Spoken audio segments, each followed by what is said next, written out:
bersyukur kepada Tuhan karena Tuhan itu baik.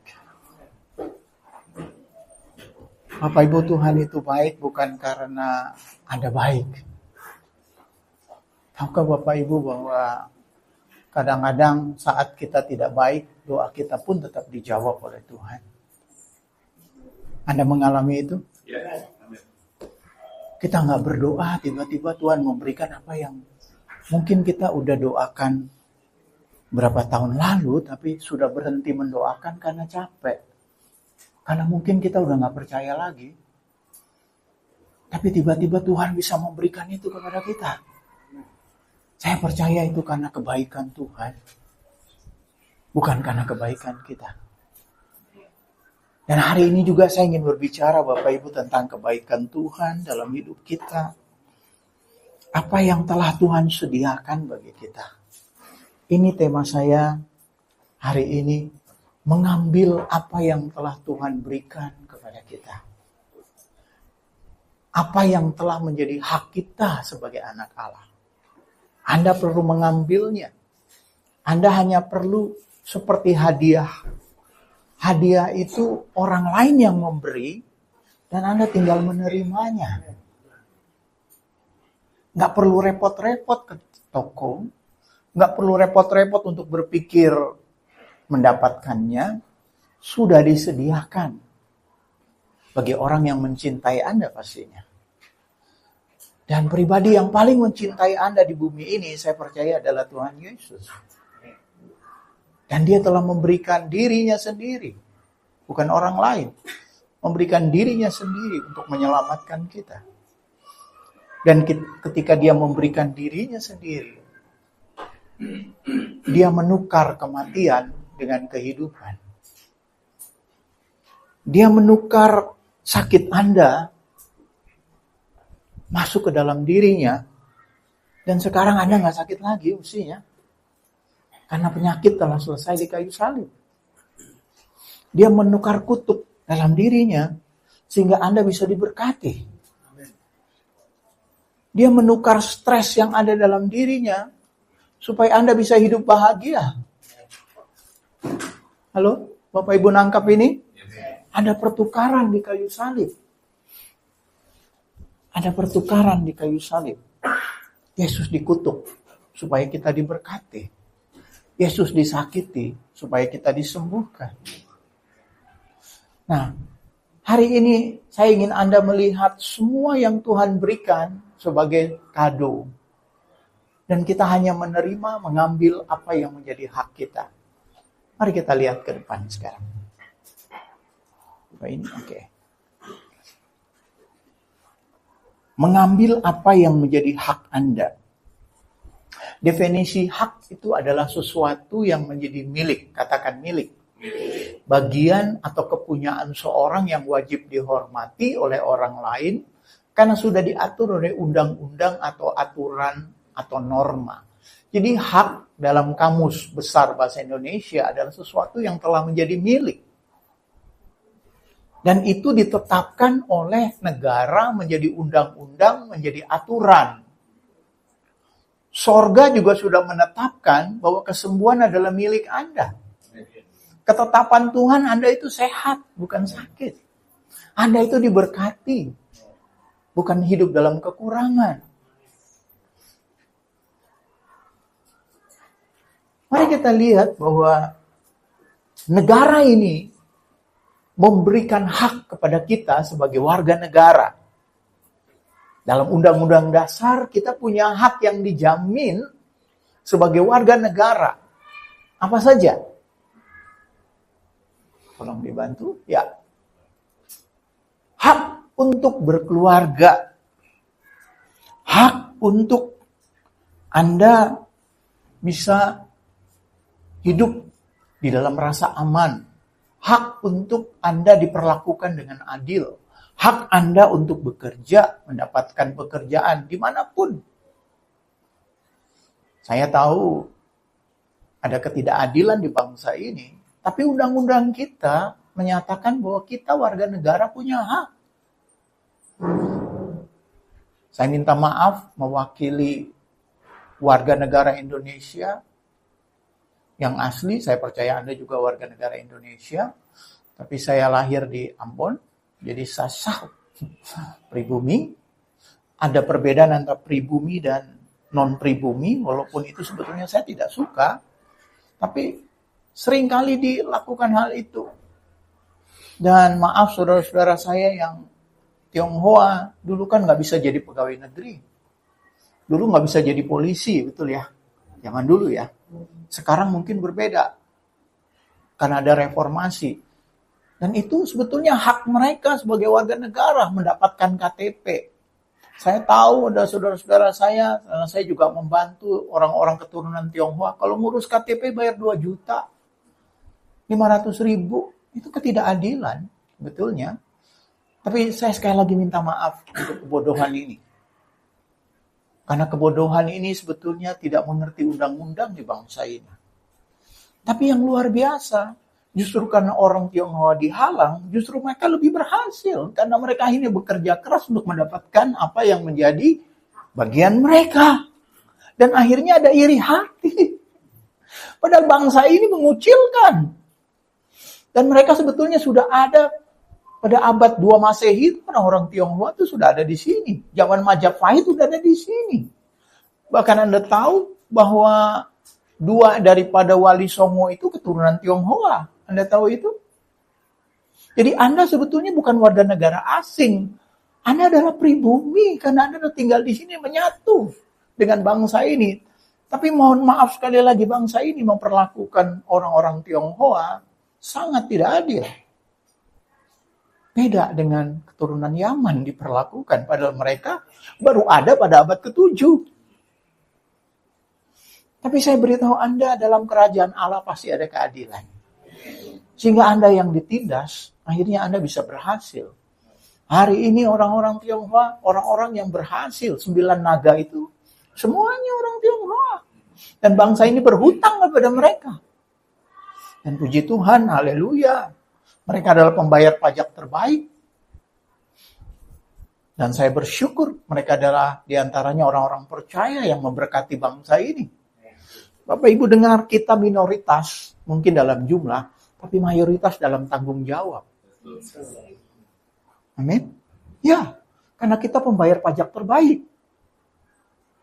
Tahukah Anda bahwa ketika bangsa ini mau merdeka, orang-orang percaya, orang Kristen, non-Kristen, orang Jawa, mereka adalah orang-orang yang banyak memberkati bangsa ini.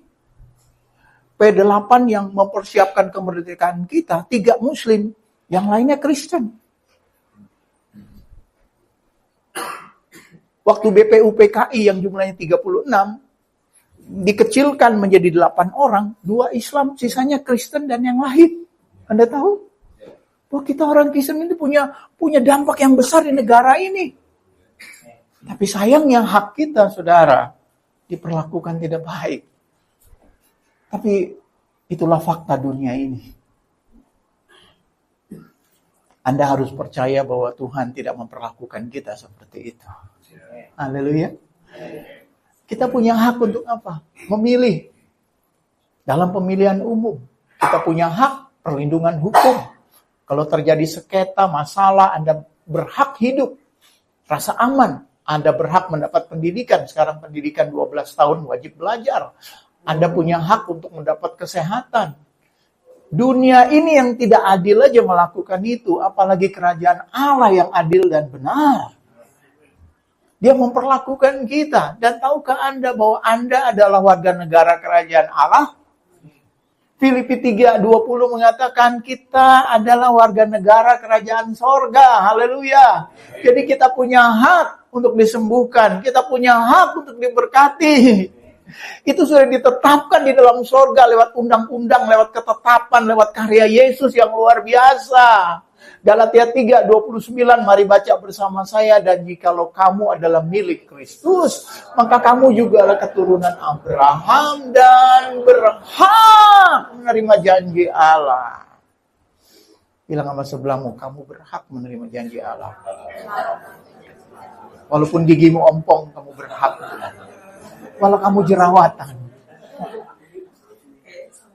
Karena dalam kerajaan Allah kita punya hak yang sama. Dan Tuhan mengatakan setiap anak Allah milik Kristus, mereka punya hak yang sama dalam kerajaan Allah. Haleluya. Dan hak itu atau berkat itu dikatakan dalam Efesus 1 ayat 3 telah diberikan, dikaruniakan dalam Kristus. Haleluya, haleluya, haleluya. Kalau saya menaruh uang 100.000 atau cek 100 juta di app saya ini, dan saya memberikan kepada seseorang, Pak, ini pura-pura aja Pak ya, saya masih bekerja. Kecuali mau dibeliin yang lebih baik Pak. Kalau saya taruh cek di dalam ini dan saya berikan kepada Bapak ini udah terima cek belum? Sudah, karena di dalamnya ada. Maaf ya Pak ya, sekali lagi. Di sini ada 100 buku lebih. Jadi di jalan saya baca. Ada audio, ada Alkitab dalam versi yang banyak sekali. Saya pakai ini bukan mau gaya-gayaan Bapak Ibu. Tidak sama sekali, karena ini efektif. Untuk saya bisa belajar dimanapun. Bisa menyiapkan khotbah. Bisa mendengar firman Tuhan audionya. Bisa membaca buku. Nah, kalau saya memberikan ini, di dalamnya ada cek. Maka cek itu menjadi milik orang yang mendapatkannya. Demikian juga dikatakan di dalam Kristus. Anda ada di dalam Kristus? Kok ragu ya? Anda ada di dalam Kristus? Ya, kapan? Sejak Anda percaya. Kristus tinggal di dalam Anda tinggal di dalam Kristus, benar? Anda jangan berusaha untuk ada di dalam Kristus. Anda sudah ada di dalam Kristus ketika percaya. Wahyu 3 ayat 20 mengatakan, barang siapa membuka pintu hatinya, aku akan masuk, mendapatkannya, aku makan bersama dia, duduk bersama dia, dia di dalam aku di dalam dia. Jadi dalam kita ada Kristus, Kristus di dalam kita. Dan Anda adalah anak Allah, Anda ada di dalam Kristus. Dan dikatakan ketika kita ada dalam Kristus, kita berhak menerima janji Allah dan segala berkat itu diberikan di dalam Kristus karena karyanya yang sudah selesai di kayu salib. Nah, Anda lihat semua berkat dikatakan turun melalui karya Yesus. Disediakan bagi semua warga negara kerajaan Allah. Setiap anak Allah memiliki akses untuk menerima berkat. Dan pemberian itu di sorga sudah selesai menjadi hak, menjadi milik Anda. Telah diberikan kepada Anda. Haleluya, haleluya. Mari kita lihat gambar ini. Di sorga ada kesembuhan, ya, ada sukacita, ada pengampunan, ada pemulihan keluarga, ada kelimpahan. Dan bukankah Tuhan Yesus mengajarkan supaya apa yang di sorga itu turun ke bumi? Kehendak Allah yang di sorga jadi di bumi.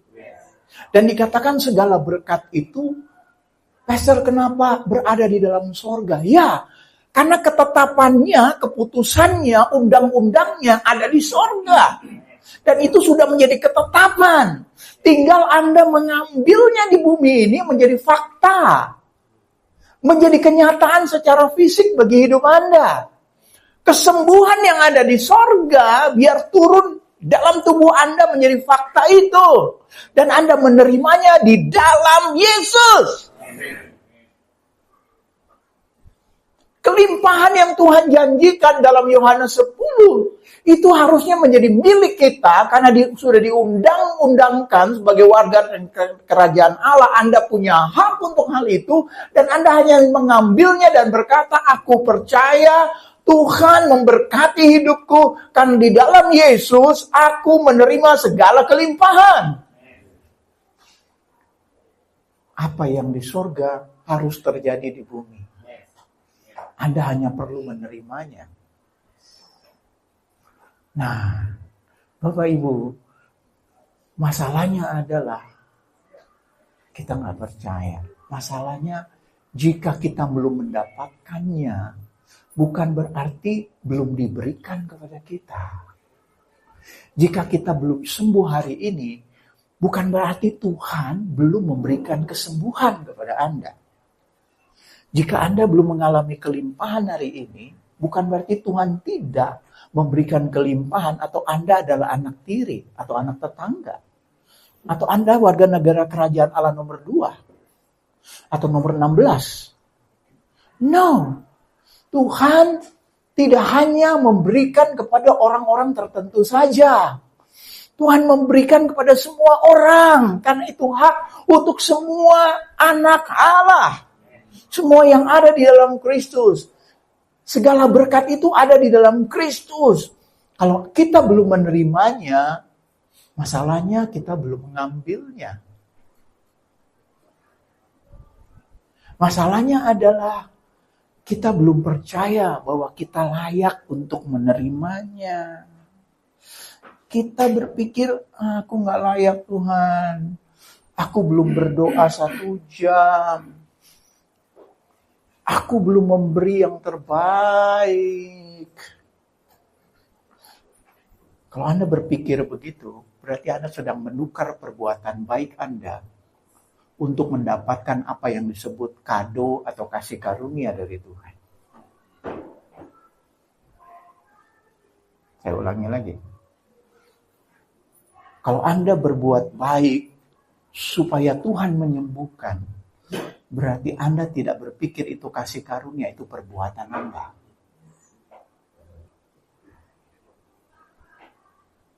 Kalau Anda berusaha untuk mengalami kelimpahan dengan bekerja, pastinya tidak bekerja. Kalau saya nggak berkata bekerja itu salah. Tapi kalau Anda bekerja untuk mendapatkan sesuatu, itu bukanlah kasih karunia, itu upah karena Anda bekerja. Halo? Kado dengan upah itu berbeda. Piala dengan hadiah itu berbeda. Piala itu diusahakan. Saya juara nasional sepatu roda. Tapi tahun 80-an. Se-Indonesia. Saya punya piala di rumah. Dan Anda tahu untuk mendapatkan piala itu, saya bukan tidur-tiduran di rumah nonton, no. Bahkan saya waktu itu belum kenal Tuhan, gak berdoa. Yang saya lakukan apa? Latihan setiap hari. Minum vitamin. 3 hari dalam seminggu saya di Monas, bahkan 4 hari. Bahkan setiap hari ketika kita ada pertandingan nasional. Dan saya mendapatkan itu dengan berusaha mengejarnya. Piala saya dapat karena saya bekerja. Tapi kado bukan bekerja. Saya hanya menerimanya orang lain yang berusaha. Kesembuhan itu kado. Berkat itu kado. Jodoh itu juga kado. Amin. Yang masih muda. Siapa yang belum menikah? Angkat tangan. Kalau nggak angkat tangan, gue doain berat jodoh loh. Anda belum menikah, Anda perlu jodoh. Tuhan sudah menyediakan bagi Anda sejak Anda lahir. Tuhan sudah menyediakan yang terbaik bagi Anda. Amin. Amin. Saya punya 4 anak yang ganteng dan cantik-cantik. Anda boleh dekati, boleh. Kalau mau, daftar saja. Saya jamin mereka yang melayani Tuhan, hari ini melayani Tuhan. Yang pertama main keyboard di gereja. Yang kedua hari ini kalau Anda lihat dia main drum. Dan kembar, anak saya yang perempuan kembar itu mereka jadi singer hari ini. Menjadi worship leader. Dan saya jamin mereka anak yang baik. Karena saya sudah muridkan, karena papanya juga baik. Kan mau jodoh-jodoh, enggak. Jauh lebih baik kita ketemu dengan orang-orang percaya. Dan saya bukan ngejodohin.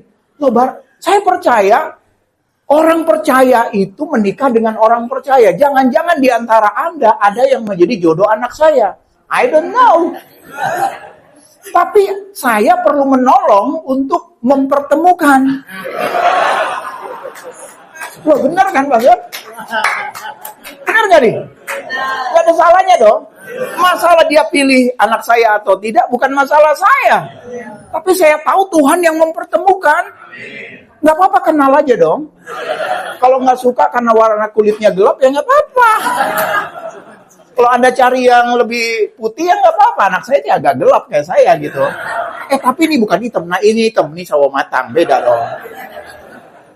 Saya juga ganteng ya maksudnya. saya juga ganteng-ganteng. Maksud saya begini, Pastor. Maksud saya Bapak Ibu begini ya.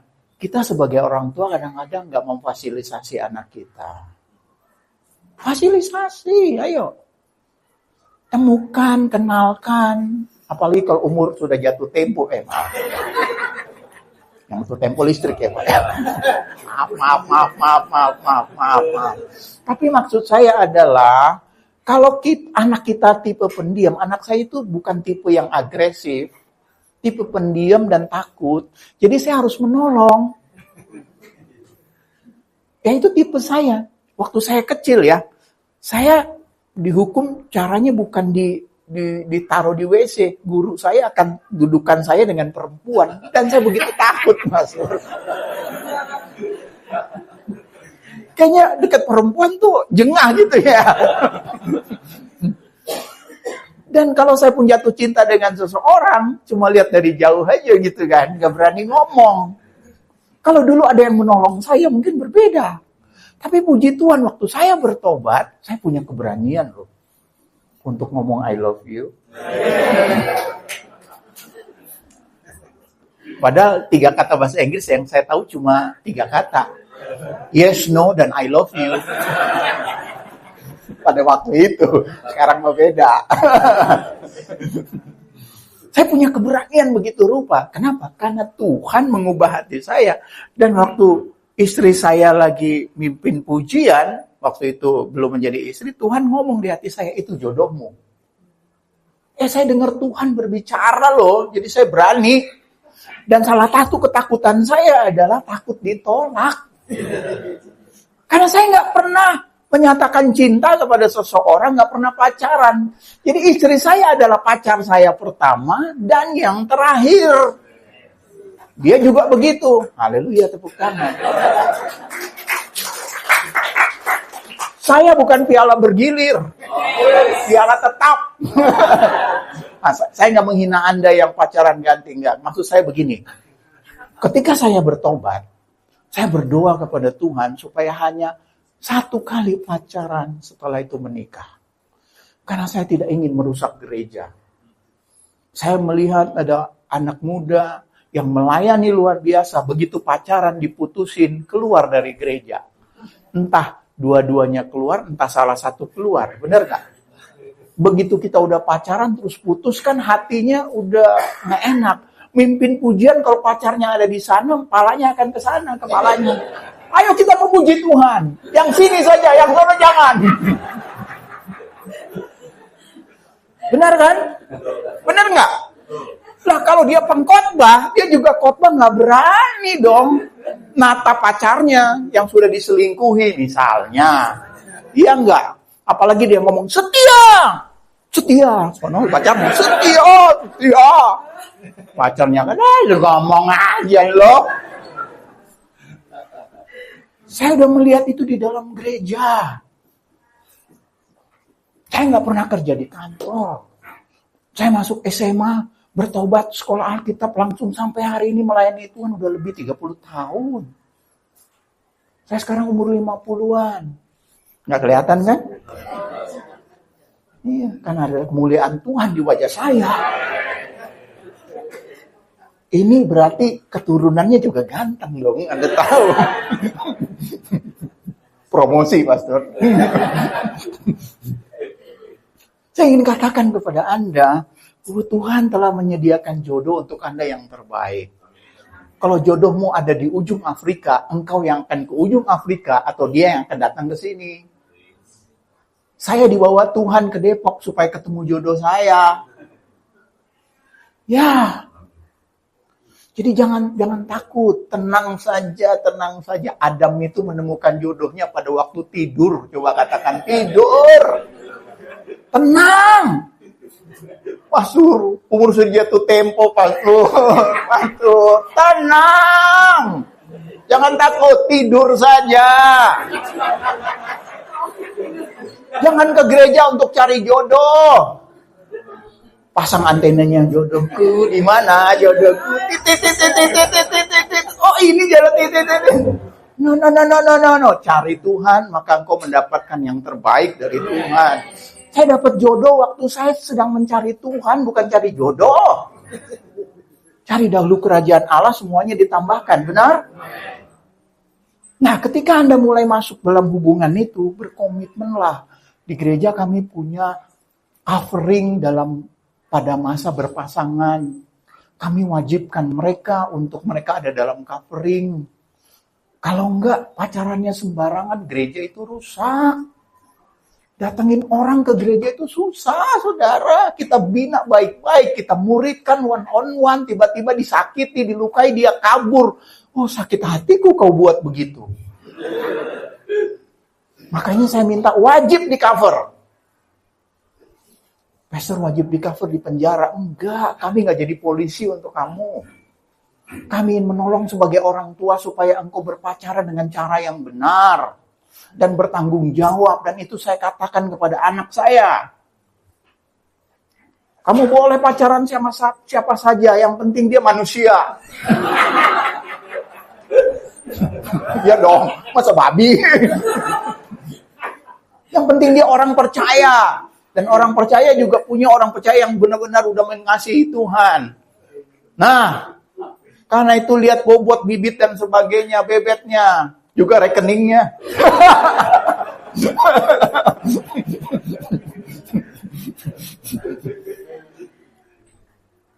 Kayaknya kelamaan jodoh nih, banyak yang cari jodoh maksudnya. Kenapa saya ngomong ini ya?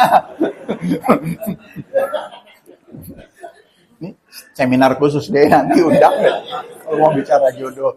Tapi saya mau ingin katakan kepada anak-anak muda, jangan takut. Tuhan menyiapkan yang terbaik untukmu. Tenang saja. Umurmu gak pernah jatuh tempo. Tenang saja, be quiet. Tenang saja, tenang. Fokus saja kepada Tuhan. Karena bukan bunga yang mencari kupu-kupu. Kupu-kupulah yang mencari bunga. Anda adalah bunga Allah. Anda membawa kecantikan Allah. Dia akan datang menghampiri Anda. Tenang saja. Lakukan yang terbaik. Hiduplah di dalam Tuhan. Adam itu sebelum dapat jodoh. Anda dengar, Adam itu sebelum dapat jodoh, dia bekerja untuk Tuhan. Bekerja memelihara taman itu. Benar? Dia bekerja untuk Tuhan. Tenang dia. Terus dia tidur, dia ambil tulang rusuknya. Untung tulang rusuk. Bukan tulang busuk. Dia tidur, diambil, dibentuklah. Mungkin jodoh Anda hari ini lagi dibentuk oleh Tuhan. Setelah dibentuk, dibawanya lah. Siapa yang bawa? Tuhan yang bawa. Tuhan yang bawa. Dibawanya lah. Tuhan yang bawa loh. Bukan mat comblang. Jadi Tuhan gak pilih kasih, saudara. Dia menyediakan yang terbaik untuk kita. Kalau Anda belum mendapatkannya, bukan berarti Tuhan pilih kasih. Tolong bantu. Nah, mungkin Anda berusaha mendapatkannya dengan perbuatan, dengan berdoa lebih keras. Tunggu dulu, belum sampai ke sana. Dengan memberi lebih banyak, dengan giat pelayanan, kebaktian. Itu nggak salah, saya berkata itu nggak salah. Tapi Tuhan memberikan bukan karena perbuatan kita. Kalau perbuatan kita berarti itu bukan kasih karunia. Kali lagi saya ambil contoh nih. Maaf nih Pak, ini pura-pura ya Pak ya. Saya banyak pura-puranya ya Pak hari ini. Pak, kalau saya berkata, saya berikan ini sebagai kado untuk Bapak. Ini pura-pura ya Pak, sekali lagi Pak ya. Kado. Tapi Bapak bayarlah 100.000. Itu bukan kado. Gua bayar cuma murah. Halo? Anda mengerti? Kalau saya bilang, saya berikan kepada Bapak, Bapak itu enggak membayar apapun juga. Sama, Yesus memberikan berkatnya kepada kita itu dengan bahasa anugerah. Kado. Anda tidak berbuat baik untuk mendapatkannya. Pastor salah nggak untuk berdoa? Nggak salah. Tapi berdoa bukan untuk mendapatkan sebagai perbuatan baik. Berdoa untuk mengerti apa yang Tuhan telah sediakan bagi Anda. Pelayanan untuk memberkati orang lain dan percaya saya cool, saya tenang, saya melayani Tuhan saja. Tuhan menyediakan apa yang saya butuhkan. Karena Tuhan tidak ingin itu menjadi nilai tukar. Kasih karunia Anda tukar dengan perbuatan, itu bukan iman. Sorry, saya ngomong to the point lagi ya. Jangan marah ya. Kalau marah saya nggak diundang lagi. Pastor, saya berdoa untuk kesembuhan, tapi juga saya harus minum obat. What? Harus minum obat. Saya nggak masalah dengan minum obat. Tapi kalau itu harus, Anda sedang membantu Tuhan untuk sembuh. Halo? Saya harus banyak istirahat. Yes, itu benar. Tapi bukan itu yang membuat Anda sembuh. Kadang-kadang minum obat, istirahat, minum berbagai herbal adalah cara Anda untuk mendapatkan kesembuhan. Kadang-kadang itu menghalangi kita untuk kita percaya kesembuhan telah Tuhan berikan. Kita masih usahakan dengan minum obat, minum herbal, dengan istirahat, dengan olahraga. Saya tidak berkata itu tidak baik ya, sekali lagi, halo. Tapi itu bisa menghalangi iman kita untuk percaya bahwa Tuhan telah sembuhkan saya. Saya tidak ingin menghakimi Anda yang minum obat. Halo? Tapi saya ingin katakan jangan sampai itu menjadi alat untuk merusak iman kita. Kita bukan bergantung kepada kesembuhan yang murni dari Tuhan, tapi kita masih bergantung dengan Tuhan dan obat. Perbuatan saya dan perbuatan Yesus. Itu maksud saya sekali lagi Bapak Ibu ya. Saya harus berdoa 1 jam. Saya harus berpuasa. Itu tidak salah. Saya berkata itu tidak salah. Bahkan Anda harus berdoa. Tapi doa bukan Tuhan saya sudah berdoa 1 jam. Kenapa tidak disembuhkan? Anda sedang menukar kesembuhan itu dengan doa. Apa yang dikatakan gratis itu Anda membayarnya. Bukan itu caranya. Itulah yang menghalangi kita banyak orang percaya untuk akhirnya bisa menerima secara gratis atau dengan iman karena kita bergantung kepada perbuatan kita. Pastor, ini clear nggak Pastor?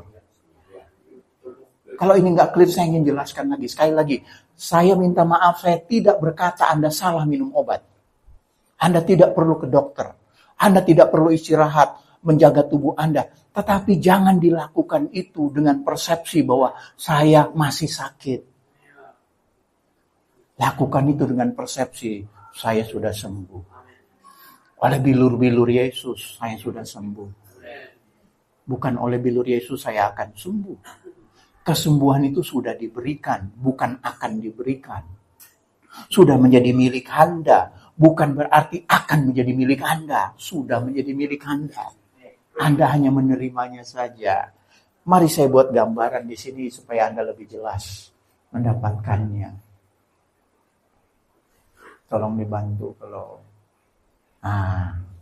Anda lihat PLN, cara Tuhan atau cara PLN dulu.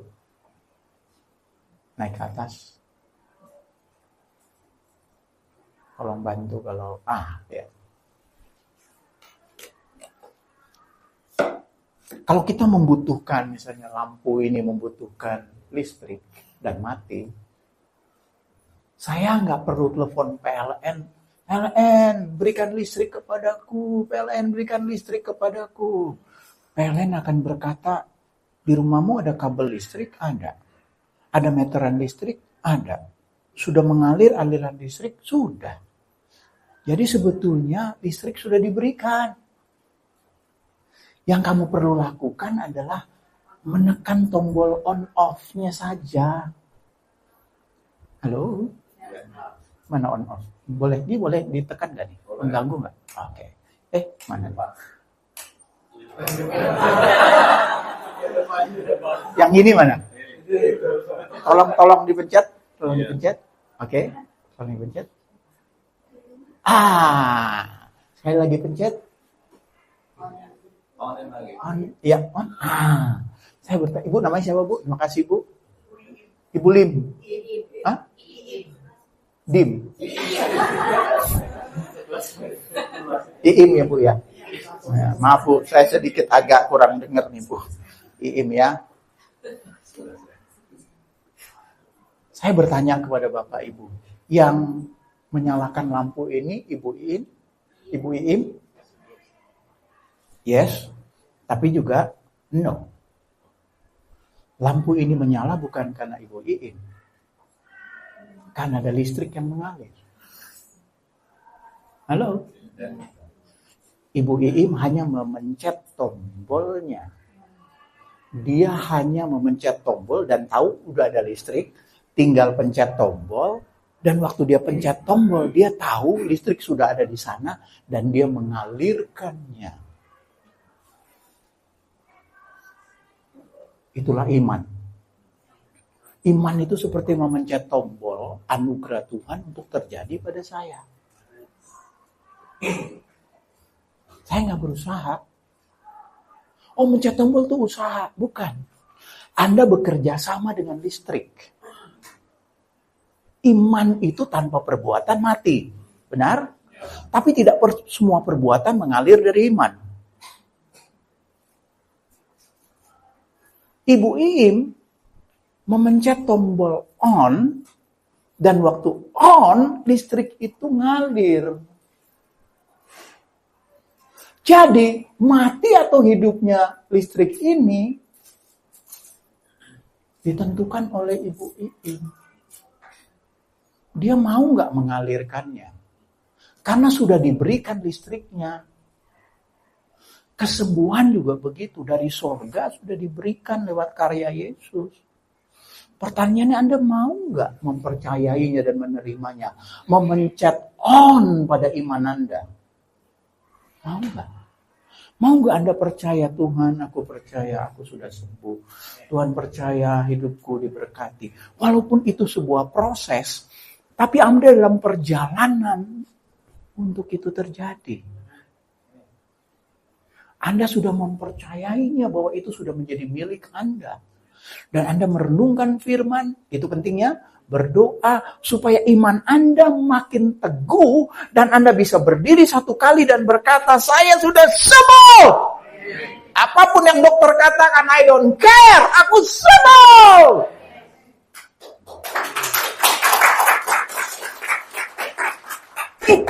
Itu namanya iman. Dan iman itu kadang sebuah proses. Anda perlu mendengar firman. Kalau Anda butuh kesembuhan, bacalah ayat-ayat kesembuhan. Kalau Anda butuh kelimpahan, bacalah ayat-ayat kelimpahan. Firman itu bukan karena Anda baca Alkitab Tuhan sembuhkan Anda. Anda baca Alkitab, muncul iman dan Anda mengambil apa yang Tuhan sudah sediakan. Haleluya.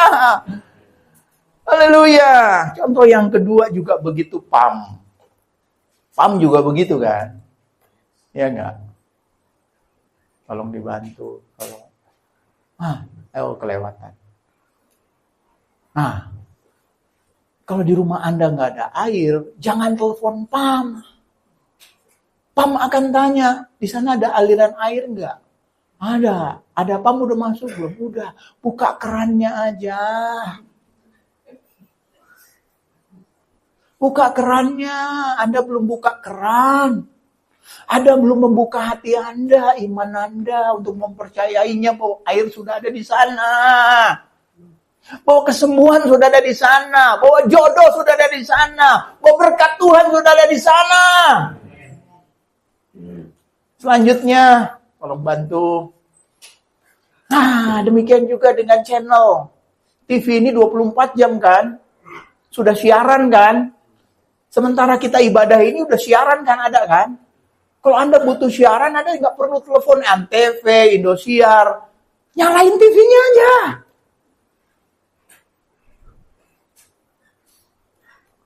Dan Anda akan menerima apa yang menjadi yang telah diberikan itu di rumah kita.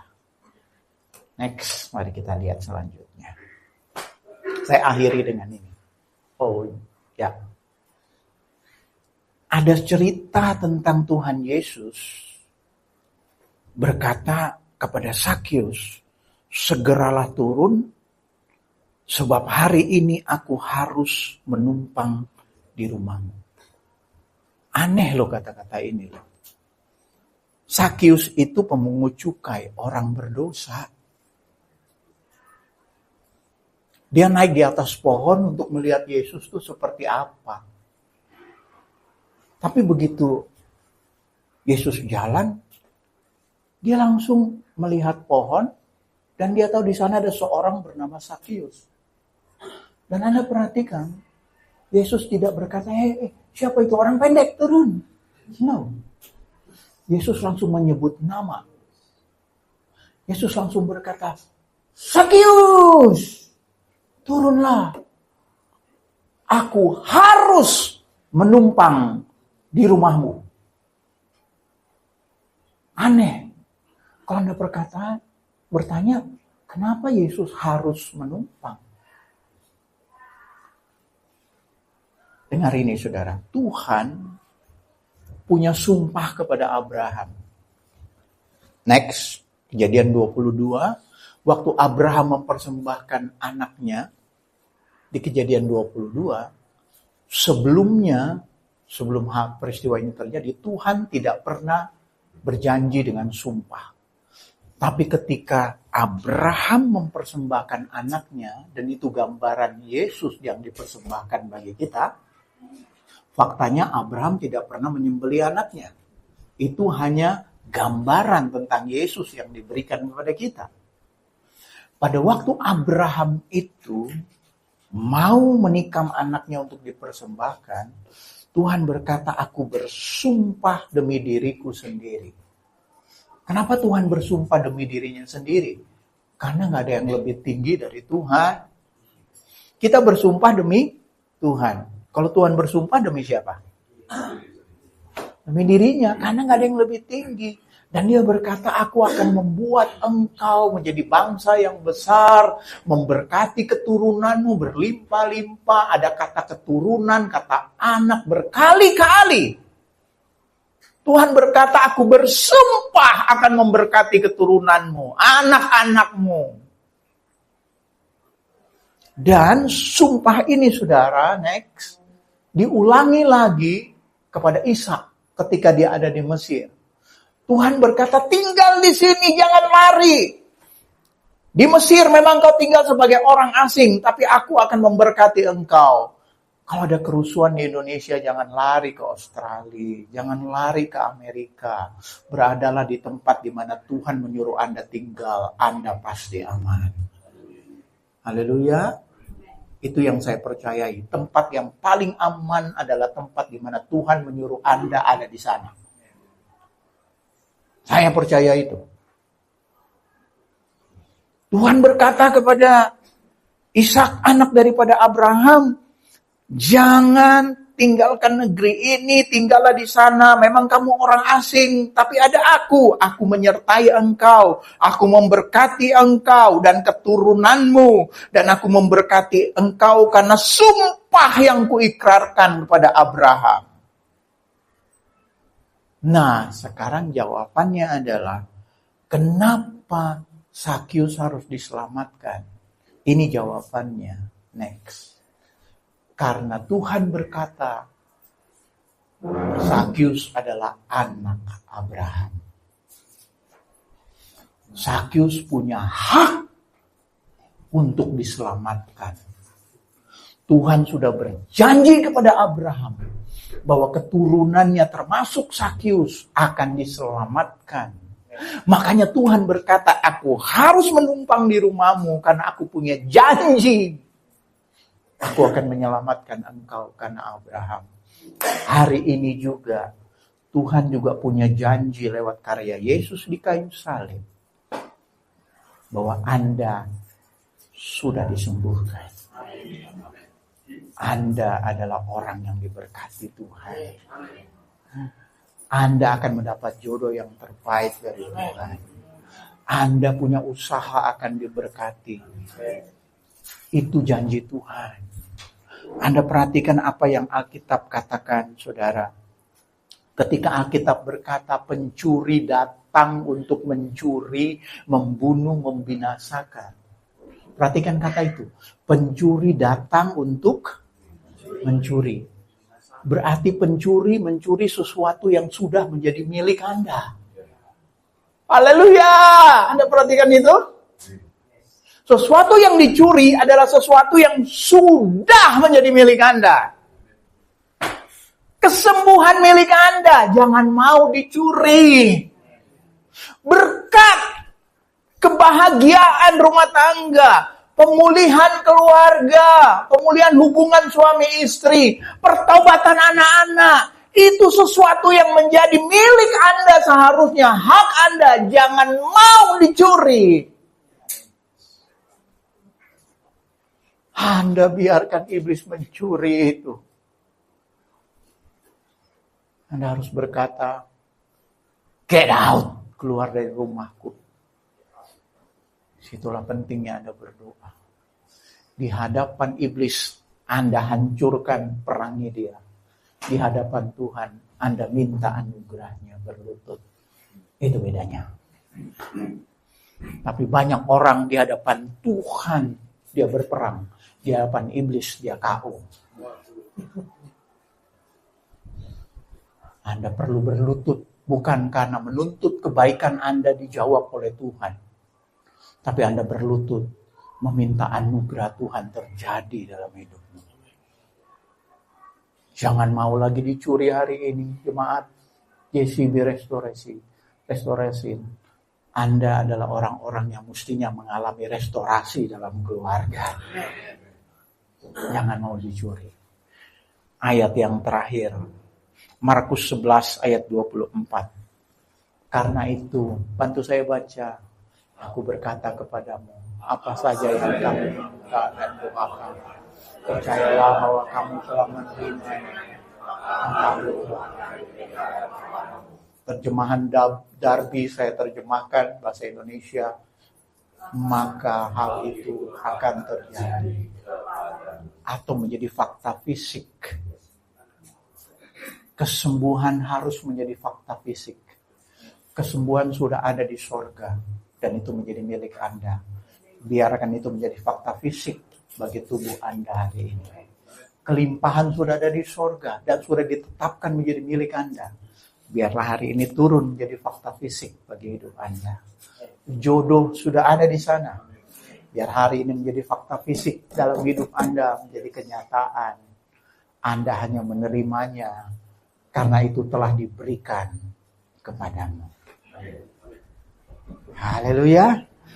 Anda hanya perlu berdoa, datanglah kerajaanmu. Next. Jadilah kehendakmu. Kehendak Tuhan Anda sehat. Kehendak Tuhan Anda bahagia. Kehendak Tuhan keluarga Anda dipulihkan. Kehendak Tuhan anak Anda mendapat pekerjaan yang baik. Kehendak Tuhan Anda sehat seumur hidup. Sampai Tuhan memanggil Anda pulang ke sorga. Kehendak Tuhan Anda sembuh. Kehendak Tuhan Anda diampuni. Kehendak Tuhan Anda mengalami kelimpahan. Biar apa yang ada di sorga terjadi di bumi hari ini. Bagimu dan bagiku. Terimalah apa yang Tuhan sudah sediakan.